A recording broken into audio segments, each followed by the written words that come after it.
2020 உலகக்கிண்ண போட்டிகள் இடம்பெறுவதற்கு இன்னும் ஒரு மாதம் கூட இல்லை. ஒரு மாதத்துக்கு குறைவான நாட்களே இருக்கின்றன. வருகின்ற 7ஆம் தேதி 2020 உலகக்கிண்ண போட்டிகள் இந்தியாவிலும் இலங்கையிலும் இடம்பெறப்போகின்ற முதல் நாளில் 3 போட்டிகள். இலங்கை முதல் நாளில் ஆடாது, ஆனால் 2வது நாள் 8ஆம் தேதி ஞாயிற்றுக்கிழமை இலங்கை தன்னுடைய முதலாவது போட்டியை கொழும்பிலே தான் ஆடப்போகிறது. கொழும்பு பிரேமதாச மைதானத்தில் இரவு 7 மணிக்கு அந்த போட்டி. இதெல்லாம் சந்தோஷமாக நாங்கள் சொல்லிக் கொண்டதாலும் இலங்கை அணிக்கு தயாராவதற்கு இருக்கின்ற கால அவகாசம் வர வர குறைந்து கொண்டே போவது போல ஒரு அபாய எச்சரிக்கை போல எங்களுக்கு தெரிகிறது. இலங்கை அணியின் உலகக்கிண்ண கனவு 2020 உலகக்கிண்ண கனவு இப்பொழுது காற்றில் கொஞ்சம் கொஞ்சமாக கரைந்து போவதாக தெரிவது எனக்கு மட்டுமல்ல, உங்களுக்கும் கூட வந்து அனைவருக்கும் தெரியும். இலங்கையின் மிக தீவிரமான ரசிகர்களாக இருந்தாலும் இலங்கையின் வாய்ப்புகள் வர வர அருகி கொண்டு போவதை ஏற்றுக்கொண்டுதான் ஆக வேண்டும். 2014ஆம் ஆண்டுக்கு பிறகு இலங்கை ஒரு 2020 உலகக்கிண்ணத்தை இம்முறைதான் வெல்லக்கூடிய அதிகமான வாய்ப்பு இருப்பதை யாரும் மறுத்து விட மாட்டீர்கள். காரணம் அணி அல்ல, மாறாக ஆடுகள சாதகத்தன்மைகள். இலங்கையிலும் இந்தியாவிலும் போட்டிகள். இலங்கைக்கு முதல் சுற்று போட்டிகள் அத்தனையும் இலங்கையிலே, 2ஆம் சுற்றுக்கு தெரிவானால் அந்த போட்டிகளும் இலங்கையிலே. எனவே சூப்பர் 8 சுற்று வரை இலங்கைக்கு ஆடுகளத்தின் சாதகத்தன்மைகள் துணையாக இருக்கும். இலங்கை அணி அமைந்திருக்கின்ற பிரிவிலே ஆஸ்திரேலிய அணி இலங்கை அணிக்கு நிச்சயமாக சவாலாக இருக்கும் என்பது அனைவருக்கு தெரியும். ஆஸ்திரேலியா இம்முறை விளையாடுகின்ற 2020 உலகக்கிண்ண அணிகளில் ஃபேவரிட்ஸ் அணிகளில் ஒன்று. ஆனால் ஏனைய அணிகளான அயர்லாந்து, ஜிம்பாப்வே மற்றும் ஒமான் போன்ற அணிகள் இலங்கைக்கு பெரிய அளவு சவால் தரக்கூடியவை அல்ல என்பது பொதுப்படையான அபிப்பிராயமாக இருந்தாலும் அண்மை காலமாக ஜிம்பாப்வேயோடு நாங்கள் தடுமாறி இருக்கிறோம். கடந்த 2-3 மாத காலப்பகுதிக்குள் நாங்கள் 2 தடவைகள் ஜிம்பாப்வேயிடம் தோற்றிருக்கிறோம். ஒமான் அணி அண்மை காலமாக வளர்ந்து வரும் அணி. அதுபோல் அந்த அணியின் பலம் சுழல் பந்து வீச்சு. இலங்கை ஆடுகளங்களும் அந்த சுழல் பந்து வீச்சை செங்கம்பளம் விரித்து வரவேற்கும். அதுபோல் அயர்லாந்து அணியும் அண்மை காலமாக மிக ஆரோக்கியமாக வளர்ந்து வருகின்ற டெஸ்ட் அந்தஸ்து பெற்ற ஒரு அணி. எனவே இலங்கை அணி மிகுந்த அவதானமாக ஆட வேண்டும். இந்த 2020 உலகக்கிண்ண போட்டிகளுக்கு இலங்கை தயாராகும் விதமாக லங்கா பிரீமியர் லீக் இந்த டிசம்பர் மாதத்தில் ஏற்கனவே குறிப்பிட்டதைப் போல கடந்த டிசம்பரில் நடந்திருந்தால் இலங்கை முற்றுமுழுதாக அதுக்கு தயாராக இருந்திருக்கும். அந்த போட்டிகள் மூலமாக இன்னும் பல நட்சத்திரங்கள் அடையாளம் காணப்பட்டிருப்பார்கள். இலங்கையின் இப்போது மோசமான ஃபார்மில் இருப்பதாக நாங்கள் கருதுகின்ற சில துடுப்பாட்ட வீரர்களும் சில பந்து வீச்சாளர்களும் ஃபார்முக்கு வந்திருப்பார்கள். ஆனால் துரதிர்ஷ்டவசமாக அது இடம்பெறவில்லை. இதற்கு பதிலாக பாகிஸ்தானில் இடம்பெற்ற முக்கோண தொடரும், அதற்கு பிறகு இப்போது பாகிஸ்தான் இலங்கைக்கு வந்திருக்கின்ற இந்த 2020 சர்வதேச தொடரும் ஓரளவு வாய்ப்பான இலங்கை அணி வீரர்களுக்கு பயிற்சிகளை வழங்கக்கூடியதாக அமையும் என்று கருதியிருந்தாலும் இலங்கை அணி முதலாவது போட்டியில் கண்ட படுமோசமான தோல்வி இலங்கை ரசிகர்களுக்கு மிகப்பெரிய நம்பிக்கை தளர்வை ஏற்படுத்தி இருக்கிறது. தோற்பது எங்களுக்கு பெரிய விடயம் அல்ல, ஆனால் இந்த அணியிடம் நாங்கள் தோற்ற விதமும் அதுபோல தோற்ற காலப்பகுதியும் தான் மிக முக்கியமானது. அதேபோல் இந்த பாகிஸ்தான் அணி தங்களது முன்னணி நட்சத்திர வீரர்கள் பல பேரை விட்டு வந்திருக்கின்ற ஒரு 2ஆம் தர அணியை போல. அப்படி சொல்லக்கூடாது. உண்மையில் பாகிஸ்தானின் பந்துவீச்சு மிக பலமான ஒரு பந்துவீச்சு. ஆனால் துடுப்பாட்ட வரிசையை பொறுத்தவரையில் பாபர் அசாம் போன்ற வீரர்கள் இல்லாமல் இந்த அணி வந்திருக்கிறது. பயிற்றுப்பாளர் மைக் ஹசனை கேட்டால் அவர் சொல்வார், இல்லை பாபர் அசாம் மட்டும்தான் இந்த அணியில் இல்லை, மற்றபடி இந்த அணியின் துடுப்பாட்ட வீரர்கள் இவர்கள் தான் 2020 உலகக்கிண்ணத்துக்கு செல்ல போகின்றார்கள் என்று சொல்லி அவர் கிட்டத்தட்ட முடிவெடுத்து விட்டார். பந்து வீச்சாளர்களை பொறுத்தவரையில் உண்மையில் பந்து வீச்சு தான் இந்த அணியின் முழு பலமாக இப்பொழுது தெரிகிறது. யாரை இனி அவர்கள் கழற்றி விடுவது என்று சொல்லி தெரியாது. இன்னும் 2 பேர் வர காத்திருக்கின்றார்கள், ஷைன் ஷாஃப்ரிடியும் ஹரிஸ் ராவும். அவர்கள் ஆஸ்திரேலியாவிலே பிக் பேஷ் லீக் போட்டிகளில் ஆடிக்கொண்டிருந்தார்கள். ஷைன் ஷாஃப்ரிடிக்கு காலில் ஏற்பட்ட உபாதை, அவர் இப்பொழுது பாகிஸ்தானுக்கு சென்று ஓய்வெடுத்து 2020 உலகக்கிண்ண போட்டிகளுக்கு முதல் அவர் தயாராகி விடுவார் என்று உறுதிப்படுத்தப்படுகிறது. இப்படிப்பட்ட அணியோடு நாங்கள் தோற்பது ஒன்றும் பெரிய விடயம் அல்ல. நான் சொன்னது போல நமீபிய அணியிடம் கூட நாங்கள் ஒரு தடவை 2020 உலகக்கிண்ண போட்டிகளுக்கான முதல் சுற்று ஆட்டத்திலே தோற்றிருக்கிறோம். அது தகுதியான சுற்று போல கருதப்படக்கூடியது. ஆனால் அது 2020 சர்வதேச போட்டியே தான். இதுபோல எதிர்பாராத நேரங்களில் நாங்கள் சின்ன சின்ன அணிகளிடம் படுமோசமாக தோற்றிருக்கிறோம். ஆனால் இப்போது தோற்ற விதம் வெறும் 128 ஓட்டங்களை எடுக்கிறது இலங்கையின் நம்பகமான துடுப்பாட்டு வரிசை என்று சொல்லக்கூடிய துடுப்பாட்டு வரிசை. பந்து வீச்சாளர்களால் அந்த ஓட்ட எண்ணிக்கையை காப்பாற்ற முடியாது என்று சொல்லி அனைவருக்கும் தெரியும். படுமோசமான தோல்வி. இப்போது மழை குறுக்கிட்டதன் காரணமாக 2வது போட்டியும் இடம்பெறவில்லை. அனைவரது கவனமும் 3வது மறுதியமான போட்டியில் வந்து நிற்கிறது. இந்த போட்டிக்கு பிறகு இலங்கைக்கு 3 2020 சர்வதேச போட்டிகள் இங்கிலாந்து அணியோடு இடம்பெற போகின்றன. அதுவும் இலங்கை அணி 2020 உலகக்கிண்ண போட்டிகளில் 2 போட்டிகளை ஆடப்போகின்ற கண்டி பள்ளிக்கரை மைதானத்தில். ஆனால் அதற்கு முதலே இலங்கையின் 2020 உலகக்கிண்ணத்துக்கு செல்ல போகின்ற 15 பேர் கொண்ட அணி உறுதிப்படுத்தப்பட்டுவிடும் என்று சொல்லி அன்றைய நாளில் அணித்தலைவர் தசுன் சானக்க சொல்லியிருந்தார். அப்படி இருக்கும்போது இப்போது இலங்கை தேர்வாளர்களுக்கு அணியை முடிவு செய்ய இன்னும் இருப்பது ஒரே ஒரு போட்டி. இந்த போட்டியை மட்டும் வைத்துக்கொண்டு இலங்கை அணியை தயார் செய்துவிட முடியுமா? இது பெரிய ஒரு கேள்வி. ஏற்கனவே பயிற்சி போட்டிகள் 2 இடம்பெற்றிருந்தன. ஒரு பயிற்சி போட்டியின் முடிவுகள் தான் வெளியே சொல்லப்பட்டன. அடுத்த பயிற்சி போட்டியை பற்றி நான் ஏற்கனவே என்னுடைய நேரலையில் சில விடயங்களை சொல்லியிருந்தேன் உங்களுக்கு. இப்போது இருக்கின்ற இலங்கை 18 பேர் கொண்ட குழாமிலிருந்து 15 வரா, இல்லாவற்றிலிருந்து 18 பேர் கொண்ட குழாமிலிருந்து பல பேரை நீக்கிவிட்டு வெளியே இருந்தும் ஒரு சிலரை எடுத்து 15 வரா? இதுதான் இப்போது எங்கள் மத்தியில் இருக்கின்ற கேள்வி. இந்த கேள்விகளின் மத்தியில் நாங்கள் இலங்கை அணியின் அண்மைக்கால தெரிவு நடைமுறைகள், அதுபோல் தெரிவு செய்யப்பட்டுள்ள வீரர்கள், அவர்களுக்கான நம்பிக்கைகள், நம்பிக்கை ஈனங்கள், பலவீனங்கள் போன்ற விடயங்களை பற்றி சுருக்கமாக பார்க்க வேண்டியிருக்கிறது. கடந்த காலங்களில் ஸ்திரத்தன்மை என்று கருதப்பட்ட இலங்கையின் பல போட்டிகளை வென்று கொடுத்த துடுப்பாட்டம் இப்பொழுது படுத்து போய்விட்டது. இது மட்டுமல்லாமல் எவ்வளவு ஓட்டங்களை வேண்டுமானாலும் விடுங்கள், பந்துவீச்சு மூலமாக சரிக்கட்டலாம் என்று நம்பிக்கை தந்து கொண்டிருந்த இலங்கையின் பந்துவீச்சு 5 உறுதியான பந்துவீச்சாளர்கள் இப்பொழுதும் இருக்க வேண்டும் என்று சொல்வார்கள். இலங்கை 4 பேரை வைத்திருக்கும். 2 வேக பந்துவீச்சாளர்கள், 2 சுழல் பந்துவீச்சாளர்கள். அதில் வனிது விக்கெட்டுகளை எடுக்கக்கூடிய ஒருவர் தீக்ஷண ஓட்டங்களை கட்டுப்படுத்துவார். துஷ்மந்த சமீர தன்னுடைய லைன் மூலமாக விக்கெட்டுகளை எடுப்பார். ஒரு காலத்தில் மதீஷ பத்திரனமும் நம்பிக்கை தரக்கூடிய ஒருவராக இருந்தார். இல்லாவிட்டால் அண்மை காலமாக ஆடி வருகின்ற நுவான் துஷாரா இருந்தார். துஷ்மந்த சமீரோடு யாராவது ஒரு வேக பந்துவீச்சாளரை சேர்த்து விடுவார்கள். பினுரு பெர்னாண்டோ கூட இலங்கை அணியின் விக்கெட்டுகளை எடுக்கக்கூடிய நம்பிக்கை தருபவராக இருந்தார். 5வது பந்துவீச்சாளர் அந்த ஆப்ஷனை தசுன் சானக்க அவரோடு ஆடுகின்ற சகோதரி வீரர்கள் என்று நிரப்பிக் கொண்டிருந்தார்கள். ஆனால் அண்மை காலமாக அணியிலே வெட்டும் கொத்தும் என்று இடம்பெற்ற மாற்றங்கள் அணியில் மட்டுமல்ல, தலைவர்கள் மாறினார்கள். பயிற்றுவிப்பாளர்கள் புதிதாக அணிக்குள்ளே கொண்டு வரப்பட்டார்கள். சனத் ஜெயசூரியவின் பயிற்றுவிப்பாளர் பதவி கூட கேள்விக்குறியாக்கப்பட்டது. ஸ்ரீலங்கா கிரிக்கெட்டினால் அல்ல, வீரர்களினால் அல்ல, மாறாக ஊடக வீரர்களாலும் ஒரு சில சமூக விடத்தில் செயற்பட்டார்களாலும் இல்லை. சனத் ஜெயசூரிய 2020 உலகக்கிடம் முடித்த பிறகு நிச்சயமாக விலகுவார் என்று அவரை அறிவித்து விட்டார். இதற்கிடையில் விக்ரம் ரத்தோர் உள்ளே வந்திருக்கிறார். கடத்தரப்பு பயிற்றுவிப்பாளராக இலங்கையின் மிகச்சிறந்த கடத்தரப்பு பயிற்றுவிப்பாளர் உபுல் சந்திரன் இருக்க, இலங்கை அணியின் கடத்தரப்பு அண்மை காலமாக உருப்படவே இல்லை என்று இந்தியாவிலிருந்து ஸ்ரீதரன் கொண்டு வரப்படுகிறார். இந்த நியமனங்கள் கேள்விக்குரியதல்ல, இல்லாவிட்டால் வேண்டாம் என்று நாங்கள் சொல்லக்கூடியதல்ல. இலங்கை அணியின் அடுத்த தரத்தை கொண்டு வரக்கூடியதாக அமைந்திருக்கும் என்பதில் எங்களுக்கு நம்பிக்கை இருக்கிறது. வீரர்கள் அதை சரியான முறையில் எடுத்துக்கொள்ள வேண்டும். ஆனால் இப்படி அடிக்கடி இடம்பெற்ற மாற்றங்கள் இலங்கை அணியில் ஒரு நம்பிக்கை இனத்தை, ரசிகர்களுக்கு ஏற்கனவே நம்பிக்கை இனம் ஏற்பட்டு விட்டது, வீரர்கள் மத்தியில் ஏற்படுத்தி இருப்பது போல தெரிகிறது. வீரர்களிடம் ஒரு கிளியரான ஒரு தெளிவான ஒரு பார்வை இல்லை. எதை நோக்கி செல்கிறோம், எப்படி ஆட வேண்டும், வெற்றி பெற வேண்டியது எப்படி, இல்லாவிட்டால் போராட வேண்டியது எப்படி என்று அனைத்தும் மறந்தது போல எங்களுக்கு தெரிகிறது.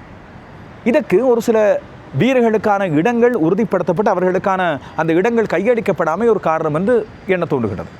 முதலில் தலைவர் சரித் அசலங்க கொஞ்ச காலம் வெள்ளைப்பந்து போட்டிகளுக்கு வந்து உருவாக்கப்பட்ட ஒரு வீரர் போல பல போட்டிகளை தனித்தென்று வென்று கொடுத்த ஒருவராகவும் அடையாளப்படுத்தப்பட்ட ஒருவர். இப்போது அவரது அணியின் இடம் அண்மையில் கேள்விக்குறியாக்கப்பட்டது. பாகிஸ்தானிலிருந்து அணி அவசரமாக திரும்ப வந்தது. அதற்கான காரணம், திரும்ப திட்டம் போட்டது, அதற்கான காரணம் என்று சொல்லி சரித் அசலங்க மீது குற்றம் சுமத்தப்படுகிறது. சரித் அசலங்க இப்பொழுது தலைவராக இல்லை, மீண்டும் 5ஆம் இலக்கத்துக்கு கொண்டு வரப்பட்டார். முதல் போட்டியில் அவரது துடுப்பாட்டம் பழைய அசலங்கவை எங்களுக்கு ஞாபகப்படுத்தவில்லை. ஆனால் இதற்கு முதலும் அசலங்க 2020 சர்வதேச போட்டிகளில் கொஞ்சம் சறுக்கி இருந்தார். குசல் ஜனிபெர்ரா இலங்கையின் நம்பகமான முன்னைய மேட்ச் வீனர். அண்மை காலமாக குசல் பெர்ரா பெரிய அளவில் ஓட்டங்களை குவிக்கவில்லை. அவரை நம்பி எடுக்கின்ற 2020 சர்வதேச போட்டிகளிலும் வேகமாக அவர் அடித்தாடுவதாக இல்லை. ஆனால் அவர் குழாமிலே தொடர்ந்து இருந்து வந்தார், அணியிலும் தொடர்ந்து ஆடி வந்தார். ஒரு நம்பகமான துடுப்பாடு வீரர் ஓட்டங்களை எடுக்கவில்லை, சறுக்குகிறார் என்றவுடன் பானகோ ராஜபக்சவுக்கு நடந்ததை போல உங்களது காலம் முடிந்துவிட்டது, வெளியே சென்று முடிந்தால் டன் கணக்கில் ஓட்டங்களை எடுத்து வாருங்கள், உங்களை அணிகளை எடுக்கிறோம், இல்லாவிட்டால் வேண்டாம் என்று சொல்லி வெளியே அனுப்புவதுதான் முறை. அவரை 15 பேர் கொண்ட குழாமில், இல்லாவிட்டால் 18 பேர் கொண்ட குழாமில் உள்ளே வைத்துக்கொண்டு வெளியே பெஞ்சில் வைப்பது என்பது அவருக்கு இன்னும் தன்னம்பிக்கை இனத்தை தான் கொடுக்கும், அவருக்கு நம்பிக்கை குறைவே கொடுக்கும். மீண்டும் அணிக்குள்ளே எப்போது வந்தாலும் அவரால் தடுமாற்றத்தோடு தான் ஆடக்கூடியதாக இருக்கும். எனவே இது பற்றி ஒரு முடிவெடுக்க வேண்டியது அவசியமாகிறது. அடுத்தவர் தனஞ்சய டி சில்வா. இவரை நாங்கள் முன்னைய 2020 போட்டிகளில், அதுவும் கடந்த 2020 உலகக்கிண்ண போட்டிகளும் கூட அணியிலே கொண்டு சென்றிருந்தோம். மத்திய வரிசை தடுமாறுகின்ற வேளையில் நங்கூரமிட்டு அணியை தடுமாற்றமில்லாமல் அழைத்துச் செல்ல வேண்டிய ஒரு தட்டி ஆடக்கூடிய துடுப்பாட்ட வீரர், விக்கெட்டுகளை பாதுகாக்க வேண்டிய துடுப்பாட்ட வீரராக கொண்டு சென்றார்கள். அதை அவர் சரியாக செய்யவில்லை. அவரது பகுதி நேர பதவியையும் சரியான முறையில் இலங்கை பயன்படுத்திக் கொள்ளவில்லை. இதையடுத்து தனஞ்சய டி சில்வா அணியை விட்டு வெளியே அனுப்பப்பட்டார். உள்ளூர் போட்டிகளில் சிறப்பாக ஆடியதை அடுத்து தனஞ்சய டி சில்வா சொல்கிறார், தான் மீண்டும் தன்னுடைய அதிரடி துடுப்பாட்டத்துக்கு திரும்பி விட்டேன் என்று. தேர்வாளர்களும் அப்படி நம்புகிறார்கள். பிரமோதய விக்ரமசிங்கம் சொல்கிறார், அதுபோல் தசுன் சானகம் சொல்கிறார், தனஞ்சய டி சில்வா இப்பொழுது அதிரடி துடுப்பாட்டு வீரர், அவருக்கு வழங்கப்படுகின்ற இடத்தில் மிகச் சிறப்பான முறையில் வேகமாக துடுப்படுத்தாடுவார். அதுபோல் 20 ஓவர்களில் அவரிடமிருந்து 2-3 ஓவர்களை நாங்கள் எதிர்பார்க்கிறோம் என்று சொல்கிறார். அவரின் பயனுள்ள பகுதி நேர பந்து வீச்சம் சேர்த்து இலங்கைக்கு விக்கெட்டுகளை எடுத்துக் கொடுக்கும் ஒரு சமநிலை தன்மையை பேணும் என்று அவர் அணிக்குள்ளே உள்வாங்கப்பட்டுகிறார். ஆனால் கடந்த போட்டியில் அவர் ஆடிய இடம் 4ஆம் இலக்கம் அவ்வளவு பொருத்தமானதல்ல என்று தோன்றுகின்றது. அதுபோல் அவருக்கு மிக தாமதமாகவே அவரது பகுதி நேர பந்து வீச்சுக்கு ஒரு ஓவர் கொடுக்கப்பட்டது. நீண்ட காலத்துக்கு பிறகு அணியிலே வருகின்ற ஒருவர், அவரது பந்து வீச்சு மூலமாக மாற்றங்கள் வேண்டும், பார்ட்னர்ஷிப் பிரேக் பண்ண வேண்டும், பாகிஸ்தான் அணி இணைப்பாட்டங்களை புரிந்து கொண்டுகிறது, அந்த இணைப்பாட்டங்களை உடைக்க வேண்டும் என்றால் தனஞ்சயவுக்கு முன்கூட்டியே ஒவ்வொன்று வழங்கப்பட்டிருக்க வேண்டும். எனவே தொடர்ந்து இவ்வாறு தான் இடம்பெறப் போகிறதா என்ற கேள்வி ரசிகர்கள் மத்தியில் மிக பெரும் மனச்சுமை ஏற்படுத்தி இருக்கிறது. அடுத்தவர் கமிந்து மெண்டிஸ். இலங்கையின் என்னதான் நீங்கள் சொன்னாலும் மிகச்சிறந்த புதிய டேலண்ட், புதிய திறமை. 2 கைகளாலும் பந்து வீசுகிறார். மிகச்சிறந்த டெஸ்ட் துடுப்பாட்ட வீரராக தன்னை நம்பிக்கையோடு உலகம் முழுவதும் வெளிப்படுத்திவிட்டார். உலகம் முழுவதும் அவரை பார்த்து ரசிக்க தேடிக்கொண்டிருக்கிறார்கள் ஒரு சிறந்த டெஸ்ட் துடுப்பாட்ட வீரராக. இது மட்டுமல்லாமல் வெள்ளைப்பந்து போட்டிகளில் தனக்கு கிடைத்த போட்டிகளை சிறப்பான முறையில் பயன்படுத்தியதன் அடிப்படையில் பிரான்ச்சைஸ் அணிகளுக்கு அவர் மீது நம்பிக்கை ஏற்படுகிறது. சன்ரைசர்ஸ் ஹைதராபாத் அவரை தக்க வைக்கும் அளவுக்கு அவர் ஒரு மிகச்சிறந்த வெளிப்பாட்டை காண்பித்திருக்கின்றார். ஆனால் பிரான்ச்சைஸ் அணிகளும் கழக அணிகளும் அவரது பந்துவீச்சு, அவரது 2 கரங்களாலான பந்துவீச்சை பயன்படுத்துகின்ற அளவுக்கு இலங்கை அணி ஒரு கையினால் கூட அவரது பந்துவீச்சை முக்கியமாக வெள்ளைப்பந்து போட்டிகளில் பயன்படுத்துவதாக இல்லை. தசுன் சாணக்க, முன்னர் சரித் அசலங்க 2 பேருமே அவரை பெரிய அளவில் 2020 சர்வதேச போட்டிகளில் அவர் ஆடிய போட்டிகளில் பயன்படுத்தியதாக இல்லை. அவரது களத்தரப்பு மெச்சத்தக்க உண்டு. இப்படியான வீரர்களுக்கு நம்பிக்கை கொடுக்க வேண்டும். நீங்கள் நீண்ட காலம் ஆட போகின்றீர்கள், உங்களுக்கு நாங்கள் தொடர்ந்து வாய்ப்பு எடுத்து தருகிறோம், சறுக்காமல் ஆட பாருங்கள். அதுபோல் அவருக்கு நம்பிக்கையான ஒரு இடத்தை கொடுக்க வேண்டும். இந்த இடத்தில் 5 அல்லது 6ஆம் இலக்கம், இல்லாவற்றில் 6ஆம் இலக்கம் உங்களுக்கானது. அடித்து ஆடுங்கள், பயப்படாமல் ஆடுங்கள். ஒரு சில போட்டிகளில் நீங்கள் தடுமாறினாலும் நாங்கள் உங்களை புறக்கணிக்க மாட்டோம். அப்படியான நம்பிக்கை இப்படியான வீரர்களுக்கு கொடுக்கப்பட வேண்டியது அவசியம். கமிந்து மெண்டிஸை நாங்கள் வீணடித்துக் கொண்டிருக்கிறோம். இப்போது கமிந்து மெண்டிஸ் 17 இல்லாவிட்டால் 18 பேர் கொண்ட குழாமிலே இருக்கின்றார். ஆனால் 11 கொண்ட அணியிலே அவருக்கான இடம் நிரந்தரமானதாக இல்லை. இதுவும் அவருக்கான ஒரு நம்பிக்கை இனத்தை ஏற்படுத்தும். அதுபோல் அவரை ஏன் பந்து வீச்சாளராக பயன்படுத்தக்கூடாது? இலங்கை ஆடுகளங்கள் சுழல் பந்து வீச்சாளர்களுக்கு சாதகமான ஆடுகளங்கள். இந்த 2020 உலகக்கிண்ண போட்டிகள் இலங்கை ஆடுகளங்களில் இடம்பெறப்போ உள்ளன. எனவே கமிந்து மெண்டிஸ், துனித் வெல்லாலகே போன்றோருக்கு ஒரு ஊக்கமும் ஆதரவும் கொடுத்து அவர்களுக்கு ஒரு சில போட்டிகளில் வாய்ப்பை வழங்கி அவர்களை பார்க்க வேண்டும். இப்போது வெல்லாலகே மீண்டும் குழாமுக்குள் கொண்டு வரப்படுகிறார். ஆனால் அவருக்கு போதுமான போட்டிகள் வழங்கப்பட்டிருக்கிறார் என்று கேட்டால் இல்லை. இனி வரப்போன்ற இங்கிலாந்து அணிக்கு எதிரான போட்டிகளில் கூட வெல்லாலகே, கமிந்து மெண்டிஸ் 2 பேரையும் போட்டு பரீட்சிக்க போகின்றார்களா எங்களுக்கு நிச்சயமாக தெரியவில்லை. இதே போல தான் ஏனைய சுழல் பந்து வீச்சார்கள் வியாஸ்காந்தை இந்த குழாமுக்குள் கொண்டு வந்திருக்க வேண்டும், கொண்டு வந்திருக்கலாம் என்று நாங்கள் சொல்கிறோம். முன்னதாக வியாஸ்காந்தை ஏ அணிக்கு தெரிவு செய்து அவரை மத்திய கிழக்கில் இடம்பெற்ற எமர்ஜிங் கிண்ண போட்டிகளுக்கு அனுப்பி வைத்திருந்தார்கள் ரைசிங் ஸ்டார்ஸ். துஷான் ஹேமந்தவை இலங்கை தேசிய குழாமில் முக்கோணத்தொடருக்கு பாகிஸ்தானுக்கு அனுப்பி வைத்தார்கள். ட்ரெவின் மேத்யூவும் வியாஸ்காந்தோடு ஏ அணியிலே ஆடிக்கொண்டிருந்தார். திடீரென்று வியாஸ்காந்த் அங்கே மிகச்சிறப்பாக பந்து வீச அவரை அவசரமாக அழைத்தார்கள் பாகிஸ்தானுக்கு. ஒரு போட்டியில் வாய்ப்பையும் கொடுத்தார்கள். ஹேமந்த் குழாமிலே இருக்க கேட்டால் வனிது ஹசரங்கவுக்கு பிரதியீடாக கொண்டு வரப்பட்டவர் வியாஸ்காந்த் என்று சொன்னார்கள். ஆனால் வியாஸ்காந்த் வனிதுவும் சேர்ந்தே ஆடுகிறார்கள். இப்போது வியாஸ்காந்த் இந்த குழாமிலே இல்லை. துஷான் ஹேமந்த் மீண்டும் குழாமிலே இருக்கிறார். ட்ரெவின் மேத்யூ உள்வாங்கப்படுகிறார். ட்ரெவின் மேத்யூ வந்திருப்பது மகேஷ் தீக்ஷணவுக்கு மேலதிகமாக ஒரு அழுத்தத்தை கொடுக்கக்கூடியதாக. மகேஷ் தீக்ஷண சறுக்கினால் அந்த இடத்தில் அவருக்கு பதிலாக பிரதியீட்டு வீரராக பயன்படுத்துவதற்கு போதாக்குறைக்கு துனித் வெல்லாலகேயும் இந்த குழாமிலே இருக்கிறார். இப்போ இருக்கும்போது இந்த சுழல் பந்து வீச்சாளர்கள் தாங்கள் என்ன நோக்கத்தில் ஆடுகிறோம், யாரோடு சேர்ந்து விளையாட போகிறோம் என்று கேள்வி வருகிறது. வனிது ஹசரங்கவோடு சேர்ந்து பந்து வீச போன்ற 2வது சுழல் பந்து வீச்சாளராகவே தாங்கள் அணிக்குள்ளே வருகிறோம் என்பது அவர்களுக்கு தெரிந்திருக்கிறது. ஆனால் அவர்களுக்கு நம்பிக்கையாக ஒரு சில போட்டிகளை வழங்கி முக்கியமான உலகக்கிண்ண போட்டிகளில் நேரடியாக கொண்டு செல்லாமல் அதற்கு முன்னதாகவே அவர்களை தயார்படுத்த வேண்டியது அவசியம். இது தேர்வாளர்களால் தொடர்ந்து கவனிக்கப்படாமல் போய்கொண்டே இருக்கிறது என்பது உண்மையில் வருத்தம் தரக்கூடிய ஒரு விடயம். அடுத்தவர் மதீஷ பத்ரன. கடந்த காலங்களில் எங்கேயோ இருந்து தேடி எடுக்கப்பட்ட ஒரு திறமையாக அவர் IPL மூலமாக அடையாளப்படுத்தப்பட்டார். தோனியினால் சென்னை சூப்பர் கிங்ஸிலே அடையாளப்படுத்தப்பட்டார். சிறந்த டெத் ஓவர் ஸ்பெஷலிஸ்டாக விக்கெட்டுகளை எடுத்துக்கொண்டே வந்தார். இலங்கை அணிக்கு ஆடும்போது நீல ஜெர்சி அணிந்து ஆடும்போது அவர் விக்கெட்டுகளை எடுக்காமலே போகிறார், வைடுகளை அள்ளி அள்ளி வீசுகிறார். சரி, இலங்கை அணி 2020 உலகக்கிண்ணத்துக்கும் 2020 போட்டிகளுக்கும் ஜெர்சியை மஞ்சள் நிறத்தை அதிகரித்து கொண்டு வந்தது. ஒருவேளை இதுதான் ராசிதான் காரணமோ தெரியவில்லை. ஆனால் அதிலும் கூட அவர் வைடுகளை தான் வீசுகிறார், விக்கெட்டுகளை எடுப்பதாக இல்லை என்று அணியிலிருந்து அண்மை காலத்தில் நீக்கப்பட்டு அவர் மீது நம்பிக்கையினம் கொண்டு வரப்பட்டது இலங்கை தேர்வாளர்களால். நுமான் துஷார் நிரந்தரமாக இலங்கையின் 2வது வேக பதவிச்சாளராக மாறினார். குழாமிலும் இருக்கவில்லை மதீஷ பத்ரன. ஆனால் திடீரென்று IPL ஏலத்திலே, மினி ஏலத்திலே 18 கோடி இந்திய ரூபாய்க்கு கோல்கத்தா நைட் ரைடர்ஸினால் வாங்கப்பட்டு மிகப்பெரும் அதிர்ச்சி கிரிக்கெட் உலகத்தில் ஏற்படுத்தப்பட இப்பொழுது மதீஷ பத்ரன மீண்டும் ஸ்ரீலங்கா கிரிக்கெட் தேர்வாளர்களால் வேண்டப்பட்டவர் ஆகிவிட்டார். ஆனால் அவரது ரோல் என்ன, அவரது இடம் என்ன? 2வது பந்து வீச்சாளராக உள்ளே கொண்டு வரப்படுவாரா இப்போதாவது? காரணம், நுவான் துஷார கடந்த போட்டியிலேயே மிக மோசமாக பந்து வீசியிருந்தார். மழை விளையாடிய 2வது போட்டியில் மதீஷ பத்ரன தான் தெரிவு செய்யப்பட்டிருப்பாரா, இல்லாவிட்டால் அவருக்கு பதிலாக புதிய சென்சேஷனாக இப்பொழுது கருதப்படுகின்ற இஷான் மாலிங்க அவருக்கு பதிலாக உள்ளே கொண்டு வரப்பட்டிருப்பாரா என்ற கேள்வி எங்கள் மத்தியில் எழுகிறது. அவ்வாறு மதீஷ பத்ரன உள்ளே வந்தால் மீண்டும் தன்னுடைய பழைய டெத் ஓவர் ஸ்பெஷலிஸ்ட் என்ற இடத்தை எடுத்துக்கொள்ளப் போகிறாரா என்பதுதான் இப்போது ரசிகர்கள் மத்தியில் இருக்கின்ற கேள்வி. இப்படி வீரர்களுக்கான தங்களது வகிபாகங்கள் சரியான முறையில் வரையறுக்கப்படாத ஒரு நிலைமை ஒன்று இலங்கை அணியிலே இருக்கிறது. எல்லாவற்றுக்கும் சிகரம் வைத்தாற் போல நான் சொல்லக்கூடிய ஒன்று தசுன் சாணக்க. அணித்தலைவராக அவர் கொண்டு வரப்பட்டார் என்று சொன்னவுடன் உடனடியாக தலைமை தேர்வாளர் பிரமோதே விக்ரமசிங்கவிடம் கேட்கப்பட்ட ஒரு முக்கியமான கேள்வி, அவர் ஆல்ரவுண்டராக சகடுதுறை வீரராக கொண்டு வரப்பட்டிருக்கிறாரா, இல்லாவிட்டால் தலைமை பதவிக்காக கொண்டு வரப்பட்டு இதன் அடிப்படையில் அவரது துடுப்பாட்டம் மட்டும் வேண்டப்படுகிறதா என்று. சகோதரி வீரராக என்றுதான் பதில் சொல்லப்பட்டது. தசுன் சாணக்க உண்மையில் ஒரு ஆல்ரவுண்டராக தன்னை வெளிப்படுத்திக் கொண்டிருக்கிறார் தான் தலைமை தாங்குகின்ற பல்வேறு பிரான்ச்சைஸ் போட்டிகளும். ஆனால் அதிலும் கூட அண்மை காலத்தில் பார்த்தேன் கொஞ்சம் தயக்கம் காட்டுகிறார் தான் பந்து வீச வருவதற்கு. அவரது பந்து வீச்சில் அவருக்கே நம்பிக்கை இல்லாமல் போயிருக்கிறதா அந்த கேள்வி வருகிறது. அப்படி இருக்கும்போது அணிக்கு எவ்வாறு சகோதரி வீரராக தன்னுடைய பங்களிப்பை அவர் வழங்க போகிறார்? இலங்கைக்கு 5வது பந்து வீச்சாளர் என்ற தேவை இருக்கிறது. அது தனஞ்சய டி சில்வா, தசுன் சாணக்க, கமிந்து மெண்டிஸ் ஆடினால் கமிந்து மெண்டிஸ், சரித் அசரங்க போன்றோரால் நிறைவேற்றப்பட வேண்டும். காரணம் 4 பிரதான பந்து வீச்சாளரோடு இலங்கை 7 துடுப்பாடு வீரர்கள் ப்ளஸ் 4 பந்து வீச்சாளரோடு தான் ஆடுகிறது. அப்படி இருக்கும்போது 5வது பந்து வீச்சாளர் என்ற தேவையை நிறைவு செய்ய தனி ஒரு பந்து வீச்சாளர் மட்டுமல்ல 2-3 பேர் சேர்ந்து அந்த 4 ஓவர்களை வீச வேண்டியிருக்கிறது. எனவே தசுன் சாணக்க தன்னுடைய வகிபாகத்தை உணராமல் இலங்கை அணி இந்த டி20 உலகக்கிண்ண போட்டிகளில் அடுத்த கட்டத்தை நோக்கி நகரப்போக வாய்ப்பே இல்லை. இப்போது இலங்கைக்கு இருக்கின்ற இந்த கால அவகாசம் மிக மிக சொற்பமானது. இதற்கிடையில் இலங்கை செய்யக்கூடிய சில முக்கியமான விடயங்கள் இருக்கின்றன இந்த குறுகிய காலத்திலே. குறிப்பாக இலங்கை அணிக்கு 8ஆம் இலக்கத்துக்கு பிறகு துடுப்பாடக்கூடிய வீரர்கள் இல்லை. வனிதுவுக்கு பிறகு இலங்கை நம்பகமான துடுப்பாடு வீரர்கள் இருந்து துஷ்மந்த் சமீரவை வைத்திருக்கின்றது. ஆனால் அவரை விட எங்களுக்கு வேகமாக அடித்தாடக்கூடிய இந்த 20 ஓவர்களில் 120 பந்துகளை முறையான முறையில் சந்திக்கக்கூடிய துடுப்பாடவும் கூடிய பந்து வீச்சார்கள், உதாரணமாக துனித் வேலாலியை நாங்கள் சொல்லலாம், அப்படிப்பட்டவர்கள் தேவைப்படுகிறார்கள். எனவே அவர்களுக்கான வாய்ப்புகளை வழங்கி சரிபார்க்க வேண்டியது அவசியம் இலங்கை டி20 உலகக்கிண்ண போட்டிகளுக்கு முன்னதாக. அதற்கு இப்போது இருக்கின்ற மேட்ச் பிராக்டிஸ் என்பது மிக அவசியமாக இருக்கும் போது இலங்கைக்கு எண்ணி 4 டி20 சர்வதேச போட்டிகளை எஞ்சி இருக்க போகின்றன. பாகிஸ்தானுக்கு எதிரான இறுதி டி20 போட்டி, அதுக்கு பிறகு இங்கிலாந்து அணிக்கு எதிரான 3 டி20 சர்வதேச போட்டிகள். இப்போது இலங்கை தேர்வாளர்களுக்கு இருக்கின்ற மற்றொரு முக்கியமான கேள்வியின் சவாலும் வரப்போகிற இங்கிலாந்து அணிக்கு எதிராக 3 ஒருநாள் போட்டிகள் ஆடப்பட போகின்றன. அந்த 3 ஒருநாள் போட்டிகள் இப்போதைய நிலையில் தேவையா?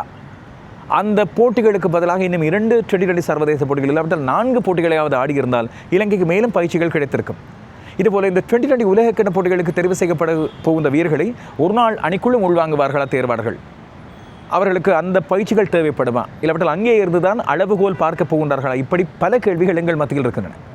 எனவே இலங்கைக்கு இப்போது உடனடியாக சில தெளிவான தீர்மானங்கள், சரியான திட்டமிடுதல்கள், அதுபோல் முறையான வாய்ப்புகள் வீரர்களுக்கு வழங்கப்படுவது அவசியம். இலங்கையின் நோக்கம் டி20 உலகக்கிண்ணமாக இருந்தால் இலங்கை டாப் 4 அணிகளுக்குள் ஒன்றாக வர வேண்டும், அரையிறுதிக்குள்ளே வர வேண்டும். அதுதானே முதல் கட்டமாக அமையும். சூப்பர் 8க்குள் வருவது பெரிய சவாலே அல்ல. அப்படி வராவிட்டால் இலங்கை அணி உண்மையில் டி20 கிரிக்கெட்டை மட்டுமல்ல, கிரிக்கெட்டையே மறந்துவிட வேண்டும், அதுவும் சொந்த நாட்டில் ஆடும் போது.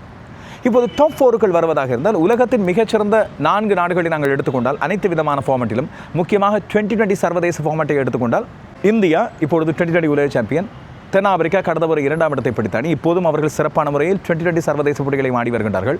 ஆஸ்திரேலியா எல்லா ஃபார்மட்டிலும் அவர்களது ஆதிக்கம் அதிகமாகவே இன்னமும் இருக்கிறது. 4ஆம் இடத்துக்கு போட்டி கொண்டிருக்கும். இப்போதைய நிலையில் இங்கிலாந்தை நாங்கள் அங்கே எடுக்க முடியுமா? ஆனால் வெள்ளைப்பந்து போட்டிகள் வரும்போது இங்கிலாந்தின் அவதாரம் வேறாக இருக்கும். இதுபோல் நியூசிலாந்து, இந்த 2 அணிகளில் ஒன்று அந்த 4ஆம் இடத்துக்கு வரும். இந்த 2 அணிகளில் ஒன்று அந்த இடத்தை தவிர அடுத்த 4 இடங்களுக்கு வருவதாக இருந்தால் அந்த இடங்களில் இருக்கின்றன பாகிஸ்தான், ஆப்கானிஸ்தான், மேற்கு இந்திய தீவிலும் டி20 சர்வதேச போட்டிகள் வந்தால் அவர்கள் அந்த போட்டிகளுக்கு ஏற்றது போல தங்களை ராட்சதர்களாக உருவாக்கி விடுவார்கள். இந்த அணிகளோடு இங்கிலாந்து அல்லது நியூசிலாந்து. இதற்கு அடுத்த இடத்திலே தான் இப்போதைக்கு பங்களாதேஷ் கூட மேலே வருவதற்கான முயற்சிகளை எடுத்து வருகிறது. ஏனைய அணிகள் பலவீனமான அணிகள் என்று கருதக்கூடிய இப்போது முன்னேற்றம் கண்டு வருகின்ற அசோசியேட் அணிகளும் அயர்லாந்து போன்ற அணிகளும், அந்த அணிகளின் வரிசையில் தான் இப்போது இலங்கை இருக்கிறது என்ற வருத்தமான வடிவத்தை நாங்கள் ஏற்றுக் கொடுத்தான் வேண்டும். உண்மையில் இலங்கை எதிர்பார்த்திருப்பது டாப் 4ஆக இருக்கும். ஆனால் இலங்கையால் அதிகபட்சம் செய்யக்கூடிய அண்மைக்கால பெறுபவர்களின் அடிப்படையில் அந்த 2ஆம் நிலை அணிகளோடு ஆடக்கூடியது, அந்த அணிகளுக்கு சவால் விடக்கூடியது. அதைவிட முன்னேற்றகரமாக ஆட வேண்டுமாக இருந்தால் நான் இப்போது சொன்ன இந்த குறைகளை தாண்டி இலங்கை அணியின் வீரர்கள் தங்களை மேட்ச் வீனஸாக உணர்ந்து மிகச்சிறப்பான முறையில் ஆட வேண்டியது. நான் இப்போதைக்கு சொல்லாமல் விட்ட ஒரு சிலர் இலங்கை அணிக்காக மிகச்சிறப்பான முறையில் ஆடுகின்றார்கள் என்று பொருள் அல்ல.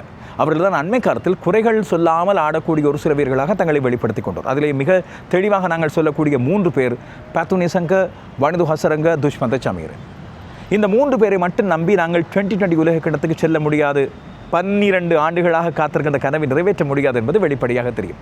எனவே தேர்வாளர்கள் மட்டுமல்ல, வீரர்களும் தங்களை உணர்ந்து ஆட வேண்டும் என்பதை ரசிகர்களின் அவா இருக்கின்ற இந்த 28 நாட்களில் இலங்கை அணியால் இந்த நிலையை மாற்றி பழைய இலங்கை அணி நிலைக்கு வர முடியுமா என்பதுதான் இப்போது எங்கள் மத்தியில் இருக்கின்ற ஆதங்கத்துடனான ஒரு கேள்வி.